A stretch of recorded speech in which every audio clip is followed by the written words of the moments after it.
വർക്കല പാപനാശം തീരത്ത് ബലിതർപ്പണത്തിനെത്തിയവർ തിരയിൽപ്പെട്ടു. 5 പേരാണ് തിരയിൽപ്പെട്ടത്. ഇവരെ ലൈഫ് ഗാർഡിന്റെ സഹായത്തോടെ രക്ഷപ്പെടുത്തി. പരിക്കേറ്റ ഒരാളെ വർക്കല താലൂക്ക് ആശുപത്രിയിൽ പ്രവേശിപ്പിച്ചു.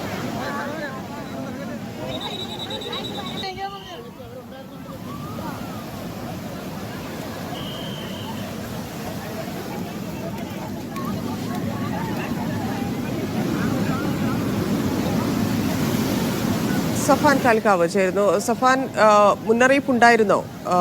ഈ കാലാവസ്ഥ വളരെ മോശമായിരിക്കുന്ന സാഹചര്യമാണ്. തിര അത്ര ശക്തിയായിട്ടടിക്കുന്ന ഒരു സമയം കൂടിയാണ്. ഈ ഒഴുക്കിൽപ്പെട്ടവരെ എല്ലാവരെയും പരിക്കില്ലാതെ രക്ഷപ്പെടുത്താൻ സാധിച്ചോ? എന്തൊക്കെയാണ് വിവരങ്ങൾ? തിരുവനന്തപുരം ജില്ലയിൽ തന്നെ അല്ലെങ്കിൽ സംസ്ഥാനത്തെ തന്നെ ഏറ്റവും പ്രധാനപ്പെട്ട ബലിതർപ്പണം നടത്തുന്ന കേന്ദ്രമാണ് വർക്കല പാപനാശം. അവിടെ കുളിക്കാനിറങ്ങിയ 5 പേരാണ് അപകടത്തിൽപ്പെട്ടത്. ഈ ബലിതർപ്പണം നടക്കുന്നതുമായി ബന്ധപ്പെട്ട് തന്നെ ലൈഫ് ഗാർഡിൻ്റെയും പോലീസിൻ്റെയും വലിയ ഒരു നിരീക്ഷണം ഇവിടെ ഉണ്ടായിരുന്നു.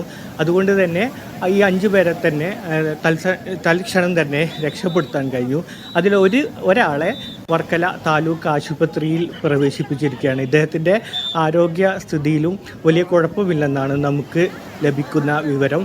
ഞാൻ നേരത്തെ സൂചിപ്പിച്ച പോലെ തന്നെ സംസ്ഥാനത്ത് തന്നെ ബലിതർപ്പണം നടത്തുന്ന ഏറ്റവും പ്രധാനപ്പെട്ട കേന്ദ്രമാണ് തിരുവനന്തപുരം വർക്കല പാപനാശം.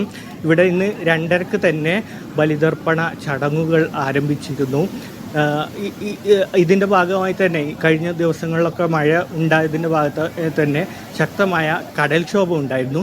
ഇതൊക്കെ മുന്നിൽ കണ്ട് ഇവിടെ പോലീസിൻ്റെയും ലൈഫ് ഗാർഡിൻ്റെയും ഒക്കെ ശക്തമായ നിരീക്ഷണം ഉണ്ടായതുകൊണ്ട് തന്നെയാണ് ഇങ്ങനെ ഒരു അപകടം നടക്കുന്ന സമയത്ത് ഈ 5 പേരെ രക്ഷപ്പെടുത്താൻ കഴിഞ്ഞു എന്നുള്ളത് ഒരു ആശ്വാസകരമായ കാര്യം.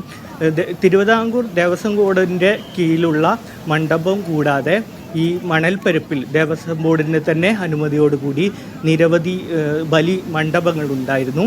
ഇതിനോട് സമീപത്ത് ഒരു ഭക്തർക്കും മറ്റും വിശ്രമിക്കാനുമൊക്കെ ആയിട്ടുള്ള പന്തലിൻ്റെ ഭാഗത്തെ തൂണിൽ നിന്ന് മണൽ ഒഴുകിപ്പോയും ഒരു അപകട സാധ്യത ഉണ്ടായി. പക്ഷേ ഇത് സുരക്ഷാ ഉദ്യോഗസ്ഥരും മറ്റും ഇത് മുന്നിൽ കണ്ട് ഈ പന്തൽ പിന്നെ ഉപയോഗിക്കാത്ത വിധത്തിൽ രീതിയിൽ മാറ്റുകയായിരുന്നു.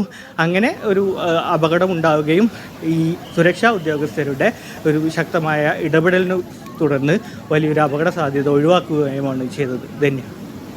ശരി സഫ.